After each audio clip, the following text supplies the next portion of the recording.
Hi there, and welcome to Axelbank Reports History and Today. Conversations with America's top nonfiction authors and why their books matter right now.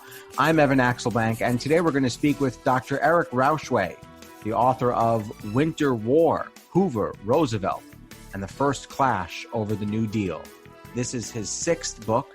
He's a professor of history at the University of California, Davis. Thanks so much for being here, Dr. Rauchway. It's a pleasure. Thank you. Before we start our interview, I do want to invite listeners to our Patreon page to ask for your support in keeping the show going. Go to patreon.com/AxelbankHistory. We're going to donate part of your contributions to a charity for children's literacy. When it comes to the presidency, the last 100 years are filled with turning points. Trump to Biden, Obama to Trump, Gore to Bush, Carter to Reagan. Did I say Gore to Bush? Yeah. Wrong. Well, that would have been a different episode, yeah. That would have been a different episode. I'll just pick it up. Clinton to Bush, Carter to Reagan, Eisenhower to Kennedy. But who could say that any of those were bigger changes in direction than Hoover to FDR? The Great Depression was overwhelming. Hoover was not intervening. Misery was everywhere. And FDR pledges to not only intervene, but he winds up reshaping the government role in our lives for 90 years and counting. Dr. Rauchway's book describes that transition. First, Dr. Rauchway, where was America on Tuesday, November 8th, 1932, the election day where FDR scores 472 electoral votes to Hoover's 59? Well, you're right to say that this was the absolute depth of the Great Depression, and we may be thankful that this is a unique economic catastrophe in the nation's history, that for essentially 4 solid years, the economy had been getting worse since sometime late in the summer of 1929. Unemployment had been rising almost steadily till it got to near 25%. We don't have perfect figures, but that's the best estimate that we have. So roughly 1 in 4 American workers was unemployed, which meant that, broadly speaking, 1 in 4 Americans was without a means of feeding their families, because this had gone on for so long that people's savings had been spent down, local charities had been tapped out, local churches had been tapped out, counties and states, their relief funds had been tapped out, and people were literally starving in the United States. So with that kind of economic catastrophe underway, it's not surprising, as you say, that Roosevelt should have won over the incumbent, whose campaign essentially pledged to do more of the same. So people decided they would rather have a change and put Roosevelt in the White House instead, although, again, as you've also suggested, it would be a long time, not until March 4th, 1933, that Roosevelt would be able to take the oath of office. One of the fascinating questions your book raises is whether Roosevelt delivered what he promised or hid what he planned. You say somehow historians have forgotten what Hoover and other people alive in 1933 knew. Almost any account of this critical moment in human history, you say, and you're likely to find a description of Roosevelt's campaign as so devoid of substance and full of sunny generalities that his plans remained largely unknown to the public. So, clear that up. Did he have a philosophy or grand design when he took office? Obviously, it depends on what your threshold is for calling something a philosophy or a grand design. I think it's definitely true that we've gone way too far in the other direction of saying that he was, as you say, very vague. That's not true. That's a sort of a myth that was promulgated by conservative Democrats and Republicans after the New Deal had been launched, specifically for the 1936 campaign, to try to argue that Roosevelt had, sort of pulled a bait and switch, that he had run as a conservative and then presided as a radical. If you look at 1932, 1933, that's absolutely untrue, right? And the same kinds of people were recognizing that the New Deal was radical when it was proposed and when it began to be implemented. So if we could dig a little bit into this, I mean, the Republican Party that we know today, which talks very much about deregulation, about putting business back in the saddle, about speaking of the engines of American prosperity as being private wealth, that's really a creation of the post-World War I era, right? That's Coolidge's Republican Party, for lack of to put a generalization on it. And Herbert Hoover was very much a figure of Coolidge's Republican Party, right? He had been Secretary of Commerce under Harding and remained so under Coolidge. He fought in that decade against the extension of publicly funded power projects, which were sort of the hallmark of the other side of the coin, the progressive faction of the Republican and of the Democratic Party. So Hoover was throughout the 1920s on the conservative side, and he ran against people who were progressives, including in 1928, Al Smith, the then governor of New York, who ran as a progressive against Hoover, which is to say, in favor of an expanded public sphere. And this is even before, the Depression.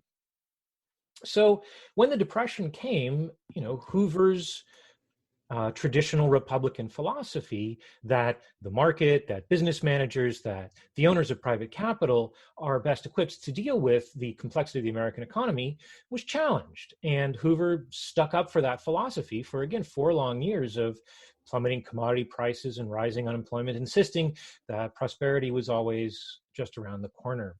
In 1932, then, it was obvious for any Democrat who got the nomination that they should run against that program of putting faith in the private side of the economy. And that's what Roosevelt did. I mean, don't forget, Roosevelt by now had been governor of New York State. As governor of New York State, he had established the first substantial public works programs specifically to hire people in the teeth of the Depression. He had stood for workers' rights. He had been on the side of increasing the public presence in the electricity markets. In other words, he had presided as governor, over a miniature New Deal in New York State. So again, nobody should be shocked that when he ran for president in 1932, that's what he promised. What did he promise? A massive federal public works program to combat unemployment and to create a long-term plan for ensuring that cyclical unemployment was met. Massive expansion of federal funded public power utilities, what would become the Tennessee Valley Authority, and similar projects elsewhere, like in the Columbia River Valley, for example, premising on the basis of the success of Wilson Dam and Hoover Dam, So publicly owned power, increased regulation of the financial sector, cracking down on the banks and on the speculators who, in the view of pretty much everybody then and now, had helped to create the conditions that caused the Wall Street crash of 1929 and lost an awful lot of people their money, promoting an expanded presence of the federal government in the agricultural sector, trying to consolidate resources where they were profitable and propping up the prices of agricultural goods. Basically, in fact, everything we think of when we think about the New Deal, he promised in 1932, including old age pensions that are self-funded and, as I say, pretty much everything we can think of. So, and Hoover ran against that, in 1932. He called it socialist. He called it, smelling like communism. He said, I smell the same fumes wafting off the New Deal as lately boiled over in the cauldron in Moscow, or words to that effect, He was very clear about this. And it was, as Hoover again said, an ideological contest. So how did FDR make these promises? Take us inside the campaign just a little bit. Is it what we would be familiar with today, where he's giving stump speeches across the country on a different topic every day? It seems that he made quite an impression on Herbert Hoover, because Hoover, during the campaign, essentially said, I can see what's coming down the pipe here. He said there is reason to believe that when FDR and his presidency begins, he's going to fulfill the pledges that he's made to the American people. Right. Well, you have to remember, in those Edenic days, the presidential campaign was much shorter than it is today. Yeah, it's not 2 years. Yeah. Right, exactly. I mean, Roosevelt sort of, began promoting himself seriously as a candidate early in 1932, began talking about what an agenda might look like in the sort of April-May time frame. It wasn't really till after the Democratic Convention, and the Republican Convention, so we're not really talking until June, July, that things start to get serious, right? So in beginning late in the spring and coming into the convention, Roosevelt assembled the people who became known as the Brains Trust, a group of academics and other thinkers who helped to break down the policy agenda into various areas. And, to us today, this might seem very ordinary. We expect to go to a candidate's website and see, oh, climate policy, healthcare policy. But Yeah, this was and so I was going to ask because nowadays you do see, okay, we're going to talk about the economy. This is my prescription for that. This is my prescription for, I don't know, the post office. This is my prescription for climate change.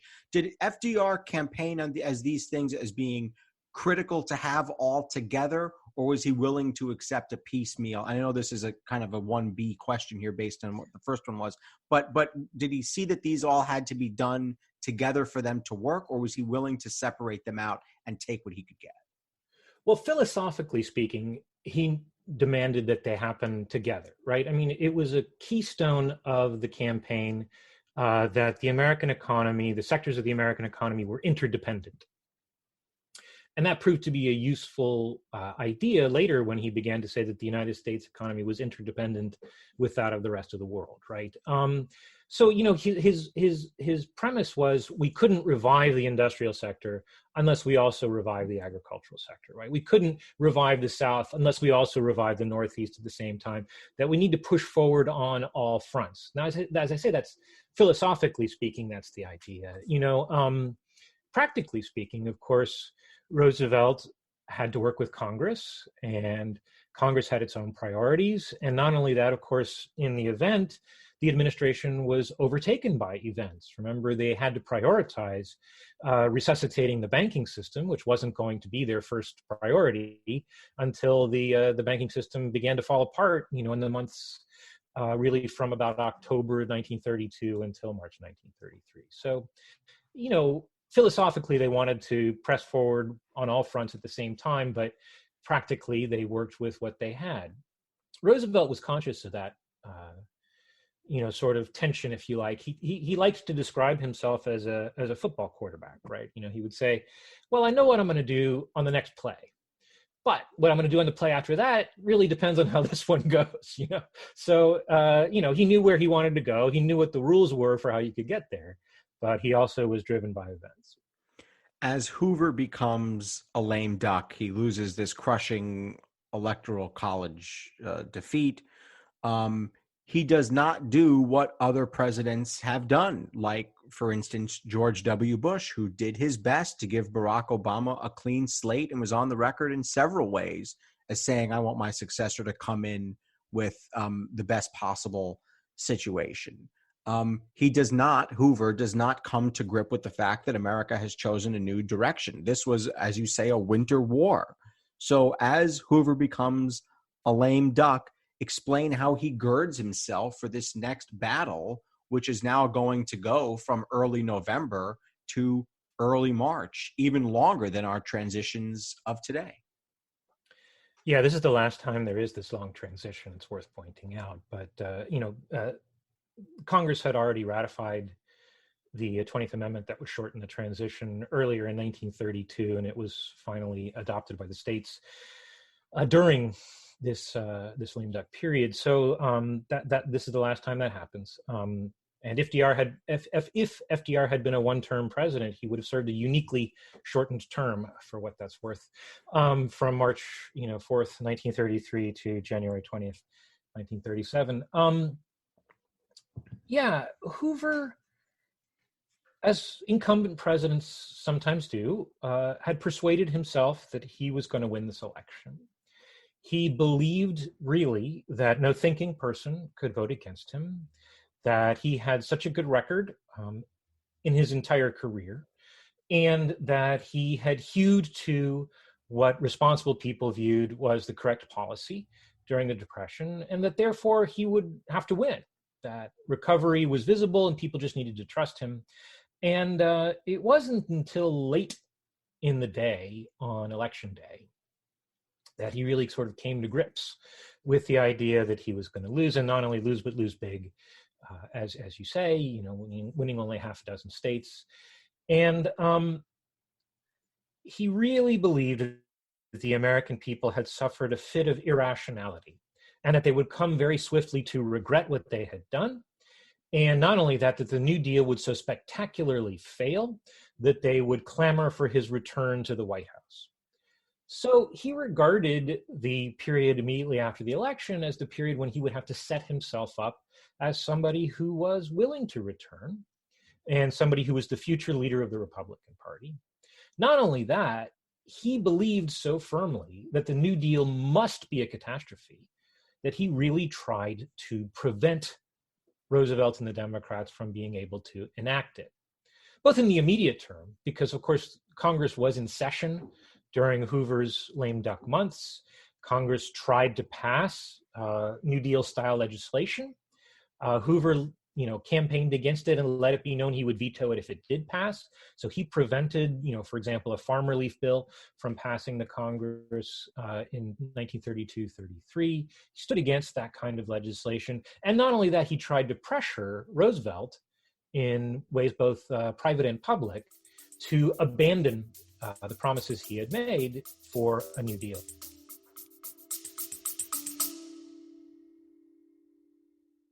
Baking from our childhoods just sticks in the memory, doesn't it? We never set off on holiday without piles of Tupperware. And there'd always be Bakewell slice, flapjacks, and tray-baked scones in the boot. Do you not do that, Lisa? Yeah, no. Sadly, I do not stack the Tupperware in the back of the car when we go off on holiday. Oh.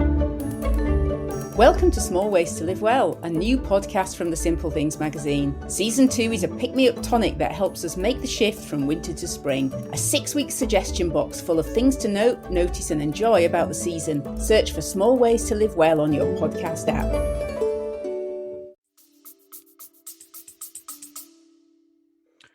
Between most administrations, there's often a meeting between the outgoing and incoming president, and there are several meetings between Hoover and FDR.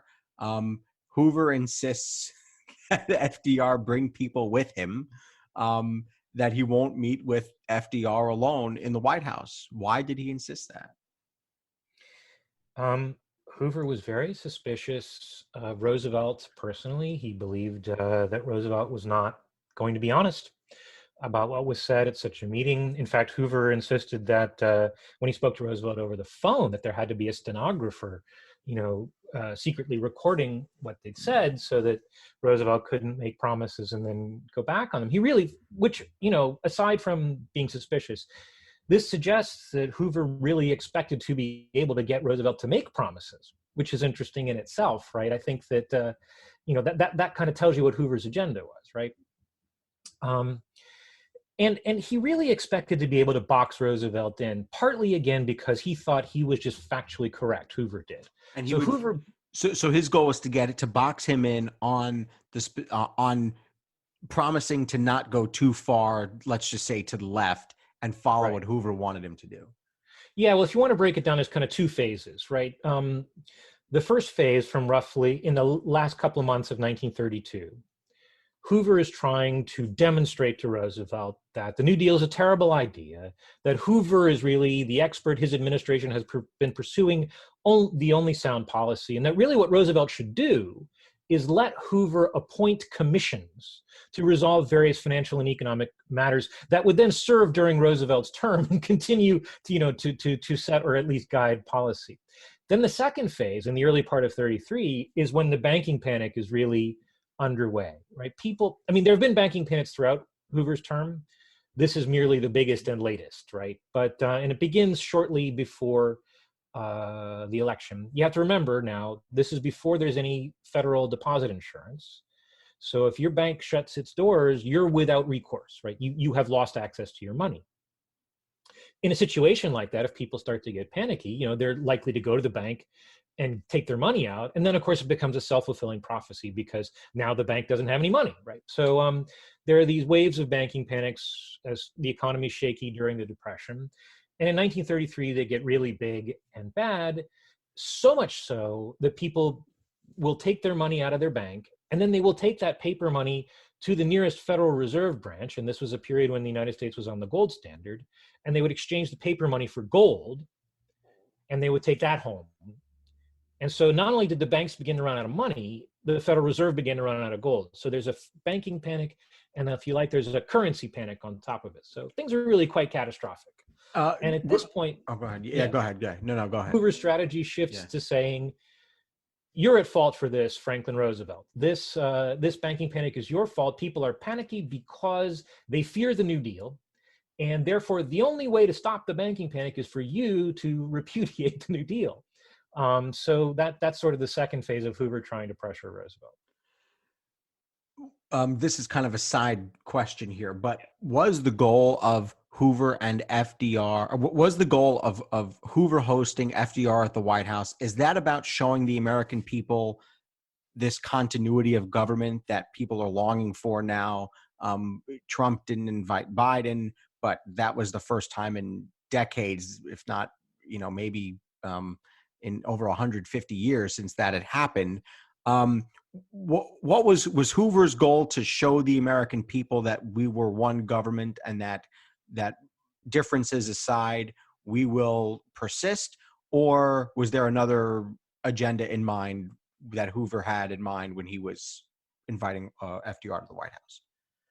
That's a really interesting question, and I didn't delve quite as much into this in the book as I could have, given the research that I had. But I think that Hoover is trying to use this to educate / pressure Roosevelt.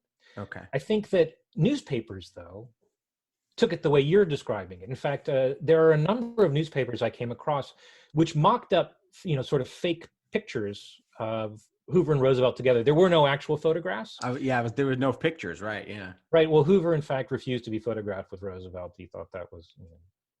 I have a quote I was going to say later in the episode, so don't spoil it for me. But All right, ahead. I won't spoil go ahead. Yeah. Right. But on the day of the meeting, there are a number of newspapers which run these kind of Photoshop, if you like, fake photos of them together with captions that express hope that our leadership are unified, kind of thing. And just to put a contemporary-ish gloss on that, you remember how people talked about Bush-Obama in the 2008 and 9 transition. It was very much the same, right? That these guys are working together on the same front. How does the meeting go, and what did they talk about? You mentioned Hoover had goals. Was Hoover successful in this battle of the Winter War? Well, no. Hoover wanted to use this particular meeting, this first meeting, to persuade Roosevelt to accept the idea of a Hoover-appointed commission to resolve the international debt situation. These are debts that are left over from the Great War. Because of the Depression, European countries are defaulting on these debt payments. So Hoover brings his Secretary of the Treasury, Ogden Mills, to this meeting, who is not only the Secretary of the Treasury, but is also Roosevelt's childhood frenemy, who they used to, have fights when they were kids. So this is an odd choice in itself. But, and Roosevelt, for his part, feels he has to go to the meeting for political reasons, but also wants to avoid any appearance of committing to anything. So he decides not to bring anyone who has any known economic or financial opinions or background. Instead, he picks a political scientist from Columbia University who was his sometime speechwriter, Ray Moley, and brings him with him. And Roosevelt kind of uses the meeting to try to get information from Hoover. In fact, we have Roosevelt's little note cards in the archives. They exist still. And Roosevelt sort of held these 3x5 cards in his hand, and some of them have his handwriting on them. We can see what he was keen to figure out was whether Hoover had done anything that would bind his hands, And so Roosevelt wanted a free hand. Hoover wanted to prevent Roosevelt from having a free hand. By the accounts that we have of the meeting, Hoover spent most of it talking, and Roosevelt spent most of it not promising anything. It's not just Hoover fighting this winter war here. We should be fair. FDR was also fighting this thing. The incoming administration begins to draft bills, particularly a farm bill, but others. Had this been done before? Was this common at the time, where the administration that's incoming is literally saying, this is what we want passed as soon as we walk in there? I don't think this was common. I mean, again, this is sort of a crisis mentality, right? Because of the nature of the Depression. And, I think that that's the reason for all of this sort of almost war room style planning, right? So Roosevelt had a house in Georgia, Warm Springs, which is still a foundation for folks with polio, right? He had this house in Georgia, and he went down there in December 1932 and invited, various Democratic Party figures down to sort of hobnob and confer with him. This was not only part of the who will be in the cabinet process, but as you say, also part of a let's try to draft some relief bills to get them through Congress now sort of program. And in December, there was a meeting of all of the heads of the farm associations. And we should point out that, in this period in American history, roughly 20% of Americans derive their incomes from farming. So it's a much bigger part of the economic sector, a much bigger part of the economy than it is today. Right? So that's why it's top of the agenda. I have a couple of quotes here, and it's funny to hear them given today's the context of today's political disagreement, where we have a president who just called the Senate Majority Leader of his own party a dour, unsmiling, whatever he said. Here are some quotes, and FDR, I'll just read them. FDR rankled the outgoing administration by saying they are not telling the truth about current conditions and their relation to the future. And Hoover's press secretary responds, doesn't sound that bad, right, to modern ears? Hoover's press secretary responds and says that was the most unsportsmanlike action of any president-elect that he had ever known. Now, he didn't know Donald Trump, and he didn't know Joe Biden, and he didn't know many other people from today's day, did he? No. Well, I think that in those olden times, an accusation, however well-founded, of not telling the truth was taken very seriously, right? I think that we certainly heard a lot more of it in the past 4 and 5 and 6 years, and maybe we've gotten numb to it. But you didn't call another president a liar, basically, right? Well, it's funny. This had started earlier. To take a slight digression, when Roosevelt was governor, his state commissioner of labor was Frances Perkins. She would later be Roosevelt's secretary of labor as president. And Perkins came to national prominence by pointing out that the Hoover administration was faking the unemployment figures, not to put too fine a point on it, to try to make them look better than they actually were. Again, this is an era where they didn't have regular figures the way we do now. That was already, something that had really been a thorn in the Hoover administration's side. So that's something that they were already pretty stung by. And she was right, for what it's worth.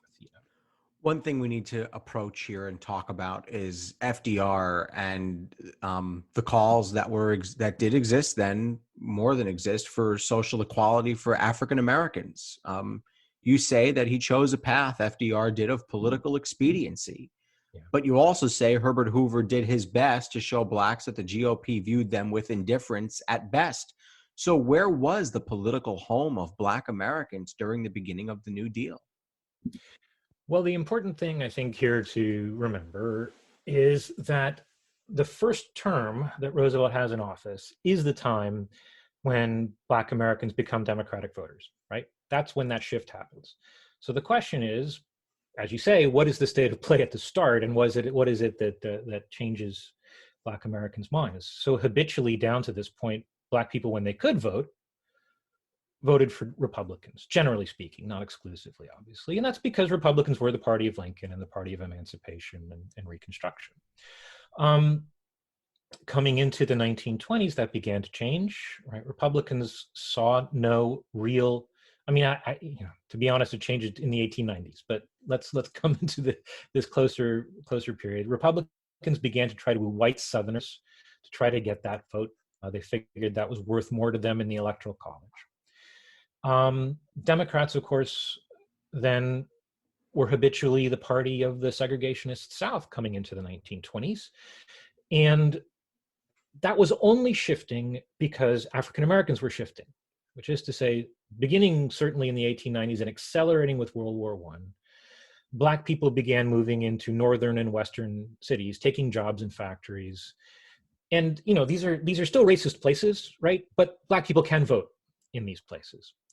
So once there's a substantial Black vote in Boston or Philadelphia or New York or Detroit, those are places that Democrats have to win in order to win the presidency. And so the Democratic Party begins shifting towards being accommodating to Black voters. I'm trying as hard as possible to paint this as a pragmatic decision by the Democratic Party because that's how they saw it, right? So there's no principled revelation that civil rights is the agenda of the future, right? Is we need to win these areas where there are a substantial number of Black voters. Now, you mentioned I described this as a decision of political expediency. That's really Roosevelt's own phrasing, right? I took that out of a note that Roosevelt himself wrote. And the calculation goes like this. Roosevelt figures he can win the nomination and the presidency most easily by winning the votes of white Southerners who are hit hard by the Depression and who habitually vote Democrat. And the thing, therefore, for him to do is to not alienate them. So the NAACP comes to Roosevelt's campaign and said, why don't you make an express statement saying that Black people are included in the New Deal? And that's when Roosevelt writes that note that says, as a matter of political expediency, I think it's best not to. And that's not to say they aren't aware of the situation I described to you, where they want to win Black votes in the cities. So what they do, rather than have the candidate say anything, is they hire a speaker and maybe a couple speakers to go to those neighborhoods and say, the New Deal will be good for poor people. Black people are overrepresented among poor people. Therefore, the New Deal will be good for Black people, right? And to be fair, that turns out to be true, right? Especially with the Works Progress Administration, which, the NAACP and the Urban League recognized as being one of the great spurs to opportunity that the Roosevelt administration provided. But this is a period of flux. It's not going to be till Roosevelt's second term that the Justice Department will really begin to pay attention to voting rights, and not till his third term that they'll be successful in that. But this is the period when this shift begins to happen. Does he ever come close to doing some of the things that Harry Truman did, let's say segregating the armed forces, or to doing some of the things that John F. Kennedy and Lyndon Johnson wind up doing, a Voting Rights Act, a Fair Housing Act, things like that? Well, it depends what you mean by things like that. I mean, in 1930, big, bold letters is what I'm asking. Yeah, well, I mean, in 1933, so at the very beginning of the New Deal, they already have Black advisors on the public works programs, economists who are telling them, this is how you need to structure these so that they will be fair to Black people. Very early on, they adopt, under the influence of Robert Weaver, who would later be the first Black cabinet secretary, they adopt a policy of saying, well, if Black people are proportionally underrepresented on public works, we can take that as de facto evidence of discrimination, and therefore we have to work harder to hire Black people in those areas. And Weaver will say this is actually very effective at creating equity on public works. In the second term, it'll become illegal to discriminate on the basis of race in public works. Right. So, I mean, that's important. And as I say, that's why the NAACP and the Urban League will endorse, these programs. As I say, in the second term, also, Roosevelt will have his Justice Department create a civil rights section, which will begin to bring litigation to try to dismantle the white primary in the South, which will be successful.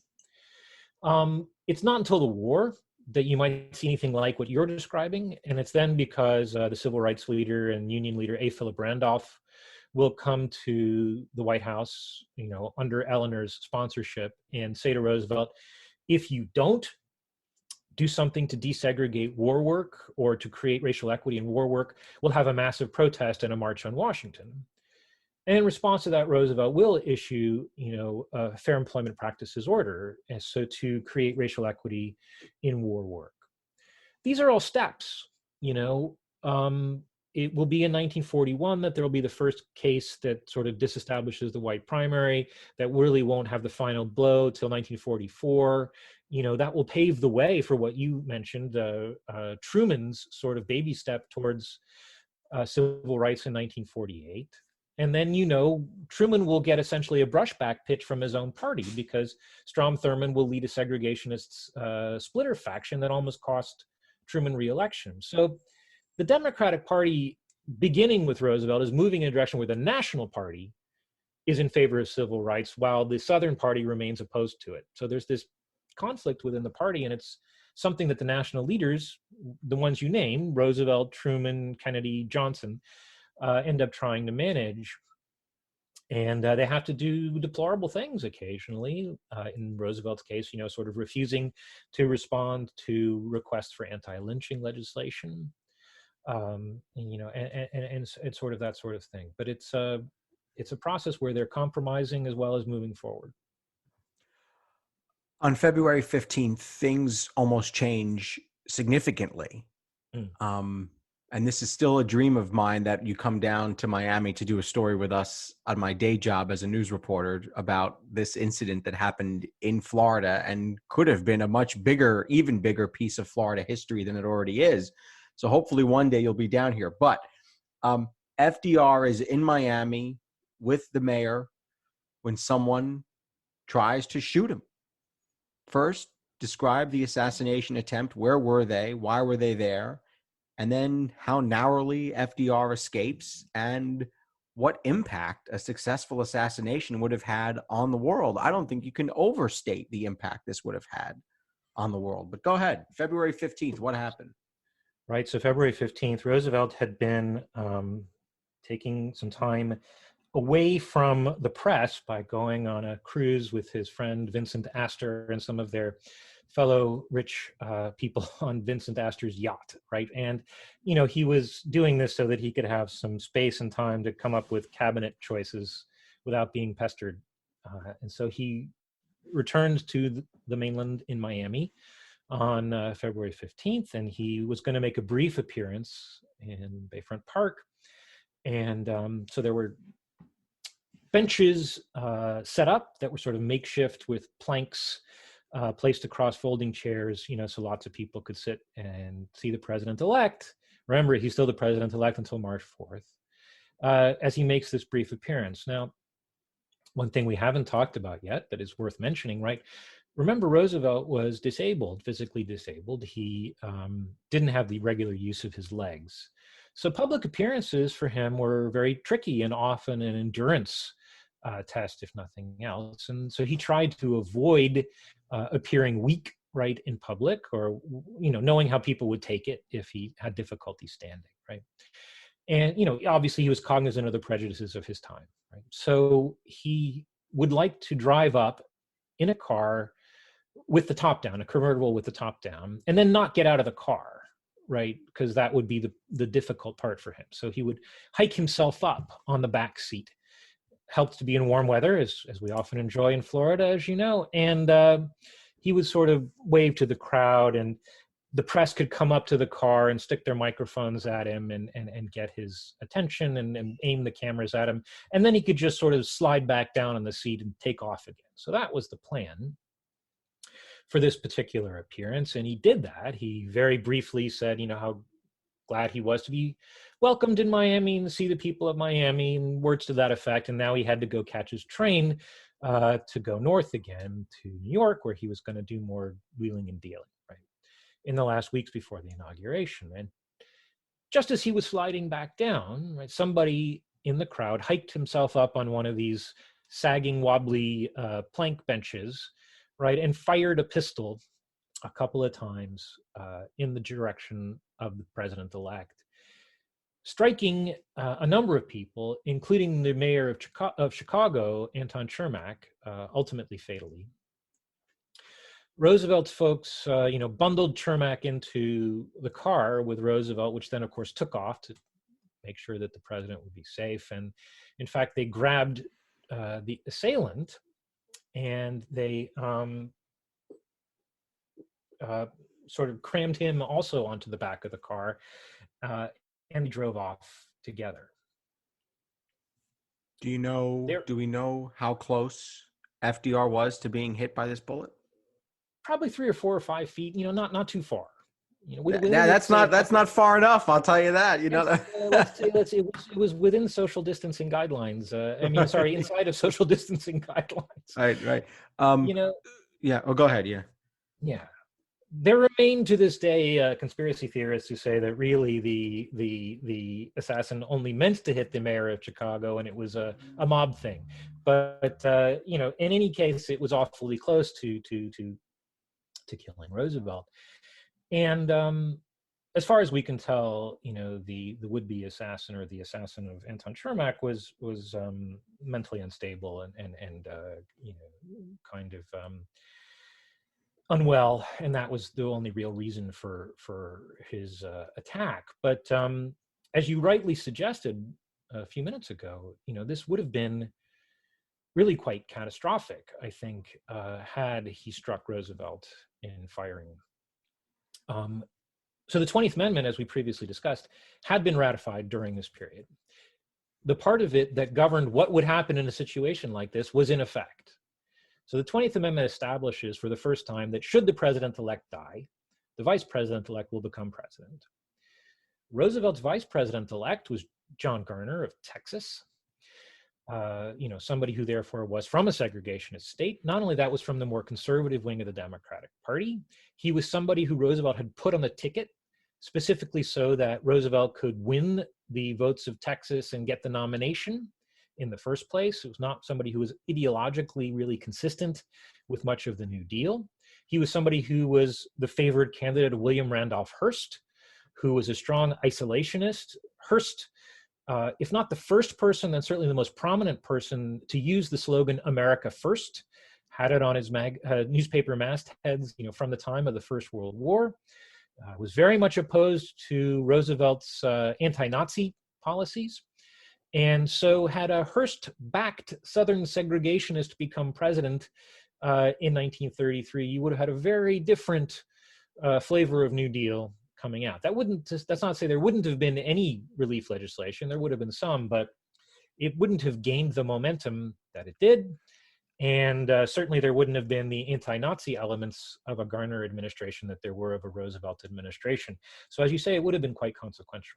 And we can only imagine the flavor of World War II being different. I mean, you look at the Lend-Lease program and the support that FDR gave to Great Britain and ultimately commits the United States full force to Japan and Germany, or fighting Germany and in France and places like that. I mean, my goodness, it's hard to even think about that.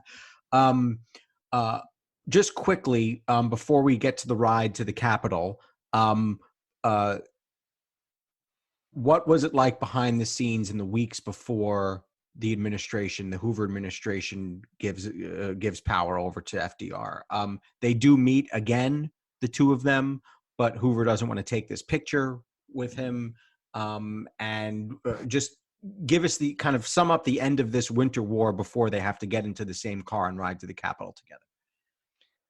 Well, immediately after the assassination attempt, Hoover writes a long letter to Roosevelt that, as was Hoover's habit, he drafted very carefully, repeatedly in longhand, so carefully choosing his words. It's about a 9-page letter, and I'm not going to swear that it's one sentence, but it's about one sentence that's about the assassination attempt. And the rest of the letter is about telling Roosevelt that, again, he must repudiate the New Deal in order to stop the bank panic. And this remains the theme that Hoover hits for the last weeks of his administration, that the only way to stop the bank panic is for Roosevelt to swear off all of this radical legislation, and then people will suddenly become confident in the banking system again. And conversely, Hoover therefore is refusing adamantly requests from bankers, from the Federal Reserve, from politicians, over and over and over again, to take any presidential action. The leaders of the Federal Reserve briefed the president way back in 1932, saying he had the power under existing law to close the banks, and in a case like this, specifically to prevent this kind of run on the banks. And Hoover refused to do it. Eventually he would say, well, I'll do it if Roosevelt will go along with me. which was a peculiar position because, of course, Roosevelt is at this point a private citizen. Roosevelt let it be known that he was going to do it immediately on coming into office. So Hoover knew, he could just declare a bank holiday that would go to noon on March 4th and then let Roosevelt's begin, but he refused to do it. He didn't want to do it. Readers of the book will learn that Hoover privately, of course, took action to protect himself against the banking crisis by taking a rather large sum of cash out of the banks. But he didn't want to do anything publicly to stop the banking crisis. So what was again, political reasons. I mean, Hoover was committed to the idea that it needed to work itself out. So what was the ride to the Capitol like? That's one of the great things. Now they don't have to. They don't have to do it, but it had been a custom for generations, and it would be a custom after that until very recently, until a few weeks ago. They got to get into the same car. I've seen the car, at least FDR's car, and it's fun to look at that. You can go to the museum in upstate New York and look at right where he put his tuchus and sat there and drove around wherever. But what was that ride to the Capitol like?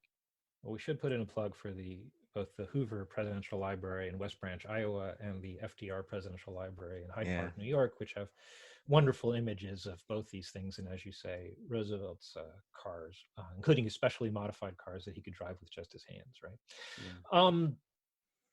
Yeah. There's a famous New Yorker illustration of the ride, which I think accurately depicts it, where Roosevelt is grinning, and waving at the crowd, and Hoover is looking very dour and sulky. And I think that's fairly accurate. I mean, Hoover was in the last minutes of having to give up a presidency that he didn't think he should have lost. And, maybe it's not particularly a noble sentiment, but I think it's a sentiment that perhaps we can be empathetic with. And in the retrospect of the immediate past, we can say that Hoover was at least doing his job in terms of the peaceful transfer of power. And so he did attend Roosevelt's inauguration. But he leaves right away. He left right away. Yeah. This stunk. I got to go, guys. As soon as he was no longer president, he was out.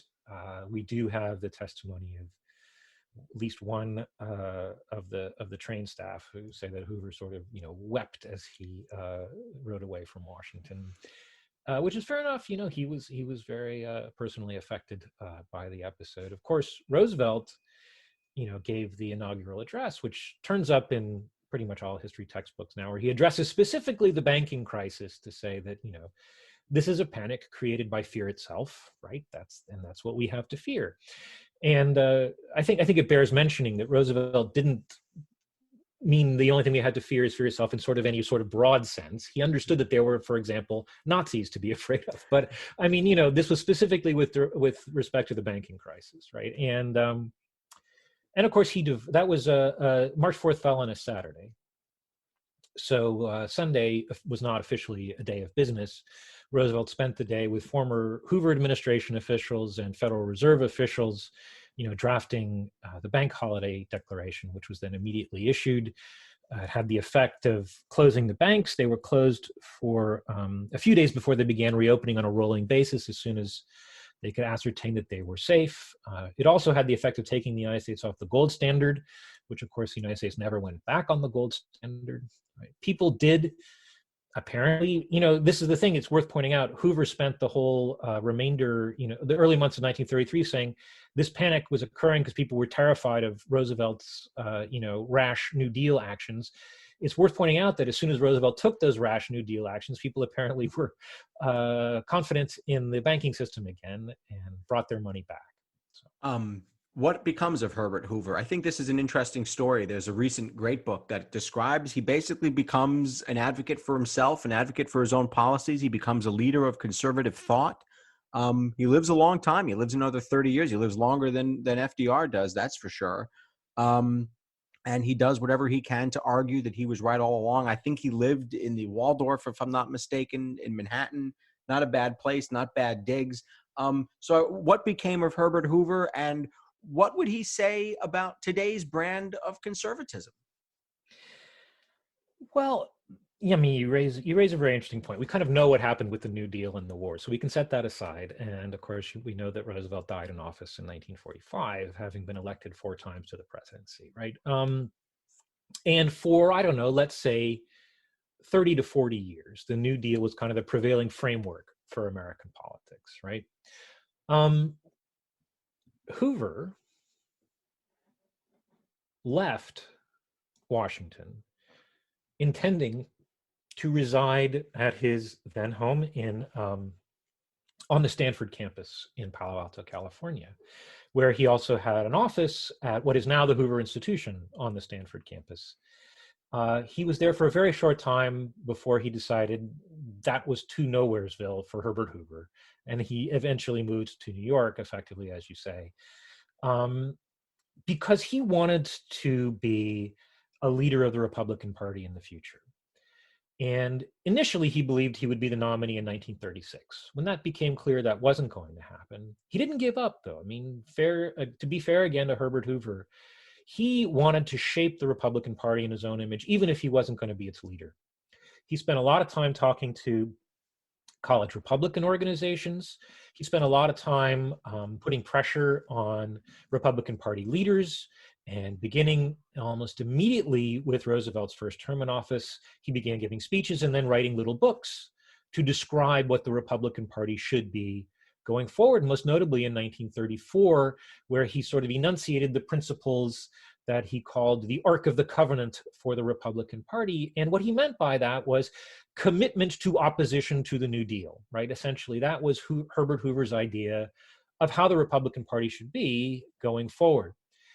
Remember, Hoover was, by adoption, a resident of the state of California. He had a great deal of influence on California Republicans, not least of them Richard Nixon, who he admired for describing New Dealers as traitors, right? He wrote to that effect. He had a great effect on Barry Goldwater, who in turn declared that he had learned his political philosophy from Herbert Hoover's anti-New Deal books. Right. In fact, Hoover would die in 1964, shortly before the election where Goldwater got defeated.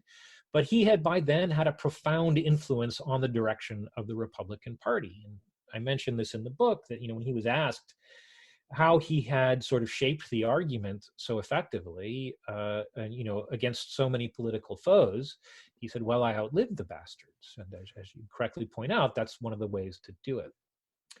So the Republican Party today, which is not Eisenhower's Republican Party, right? It's a much more Hoover-esque party,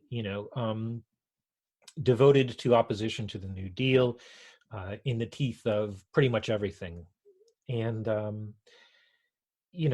think he would recognize it as very much his creation. As his creation, interesting. What would he say about Trumpism? Deep Boy, that's breath. a tough one. He takes a deep breath. Well, Hoover's kind of like Nixon in that, if you look at what he says publicly, it sounds very moderate and statesmanlike. It's only when you read what he says privately that you can see the rage, right? As we now know, after 4 years of having Donald Trump as president, there is no public-private distinction, right? It's all on the surface.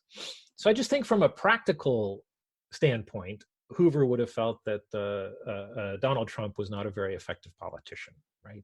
That Hoover knew that there were things you said in private that you didn't say in public, if for none other than practical reasons, as Nixon also knew, right?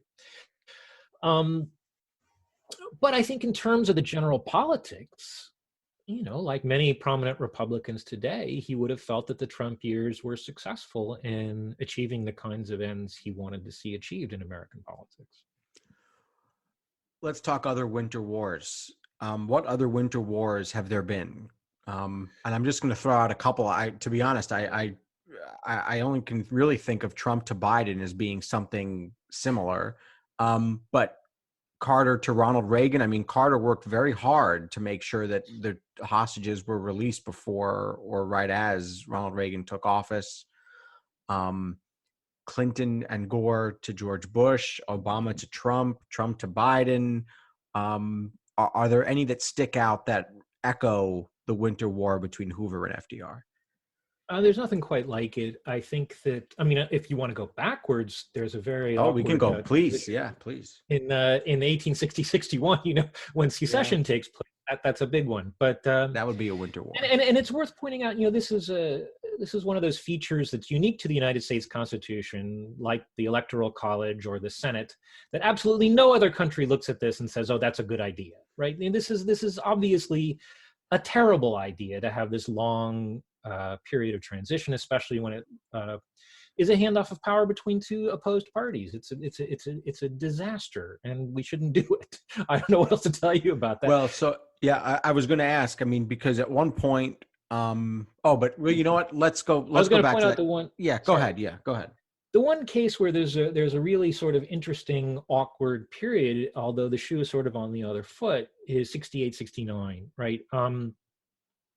And that's because the outgoing Johnson admin, remember, Lyndon Johnson said he wouldn't run again. The Democratic nominee is his vice president, Hubert Humphrey.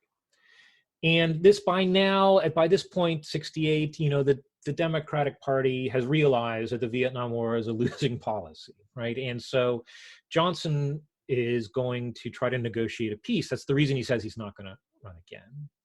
And he's nearly successful in getting peace talks going, in the latter part of the summer in 1968. And what we can now say with some certainty is that the Nixon campaign, as it then was, put a wrench in the works, to use Richard Nixon's own words, to try to prevent these peace talks from getting off the ground, because they thought it would favor, Humphrey's candidacy. And, Nixon sent messages to the South Vietnamese leadership saying, don't engage in these talks. You'll get a better deal from us once we were in office. And, Johnson got wind of this. He had J. Edgar Hoover, the head of the FBI, tapped some phones, got some recordings, was able to play them for the Senate Majority Leader, Everett Dirksen. We have a recording then of Johnson talking to Dirksen, where Johnson says, "This is treason." Dirksen says, "I know," which is bad. So there's this, and then so when Nixon wins the election, Johnson essentially lets him know, or has J. Edgar Hoover let him know that they know about this. Arguably, there's a straight line from that to Watergate, right? Because what Nixon knows at that point is that there's record of him doing sort of treasonable stuff somewhere. He doesn't know how extensive these records are, right? He doesn't know where they are, because in fact, Johnson takes his, records of this episode and ships them off to Texas to be stashed in the Lyndon Johnson Presidential Library. So they're not to be found in the White House. And, you want to know why Nixon has people breaking into Democratic Party headquarters to find out what they've got? Well, because he wants to know what people have on Richard Nixon. We shouldn't omit to mention, by the way, that Herbert Hoover had the Office of Naval Intelligence break into Democratic Party headquarters during his administration to find out what they knew. So this is as I say, there's some resemblance between Hoover and Nixon on these kinds of scores. Lots of breaking in. I want to hone in on the length of the transition here. It used to be, as we said early in the episode, from early November to early March. Now it's from early November to mid-January. You're evidently saying it should be a heck of a lot shorter than that. What would be the happy medium, and why has the time narrowed over time, and what should it be now? Well, they made it shorter in 1932-33 with the adoption of the 20th Amendment, in recognition of the fact that, as one political scientist wrote when he was analyzing, that much mischief can be done by lame duck factions, right? And this is also when they moved the swearing in of the new Congress and stuff like that forward. Right now, the kind of benchmarks where we have, as we now know nationally, which people don't generally keep track of, January 6th is an important date, right? Because of the final ratification of the Electoral College votes. I mean, that's kind of the sticking point, is that we have the states individually ratifying their electoral college results in December, and those being sent into the National Archives and the new Congress meeting in January to certify them. I mean, that's the only alleged reason for making it even this long. There was a 36-day fight, a legitimate one, over votes in 2000. Right. There have been, I mean, and again, Nixon in 1960 brought a number of suits to challenge electoral college votes, to see about that was a very narrow election again. So you could say there could be some leeway, but we've already seen, I think, that a couple of months is far too long, especially in the middle of a crisis, right? If things are ticking along fine, and we had a very rough patch in 32, 33. We again in 2008, 9, and again, of course, with the pandemic in 2020, 21.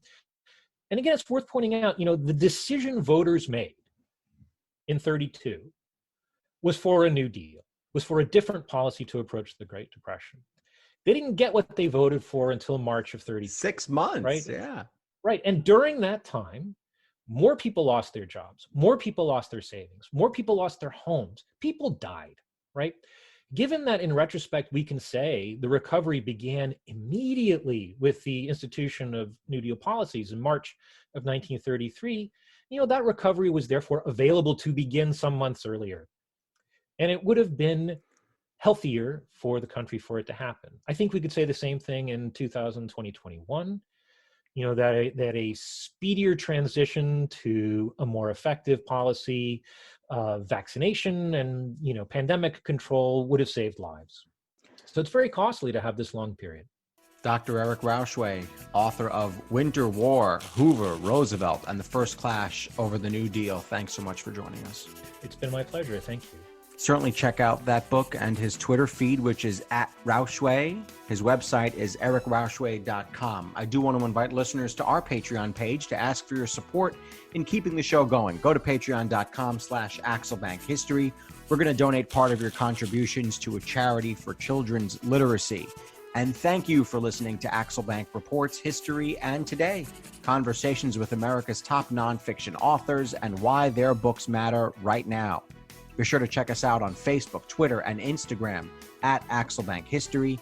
We update those with clips from the show, guest announcements, and book recommendations. We'll see you next time. Thanks.